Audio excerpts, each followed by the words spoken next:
Hello అందరికీ, tomato పప్పు ఎలా చేయాలో తెలుసా మీకు?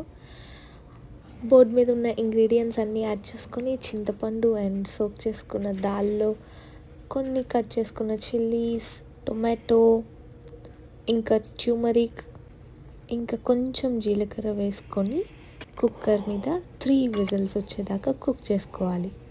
మర్చిపోయాను, సాల్ట్ కూడా వేసుకోండి. అండ్ ఈ కుక్కర్ 3 విజిల్స్ వచ్చిన తర్వాత మనం ఇంకొక ప్యాన్ పెట్టుకొని దాంట్లో ఆవాలు, జీలకర్ర, చిల్లీస్, గార్లిక్, ఇంకా కరివేపాకు వేసుకొని ఆనియన్స్ వేసుకొని అవన్నీ బాగా ఫ్రై అయ్యాక కొంచెం కస్తూరి మేతి వేసుకున్నారంటే టేస్ట్ బాగుంటుంది. కుక్ చేసుకున్న దాల్లో కొంచెం కారం వేసుకొని అది ఈ తాలింపులో వేసుకొని చింతపండు వేసాక పప్పుని మిక్స్ చేయకుండా లాస్ట్లో కొత్తిమీర వేసుకొని మిక్స్ చేసుకోవాలి. అబ్బా, టేస్ట్ అయితే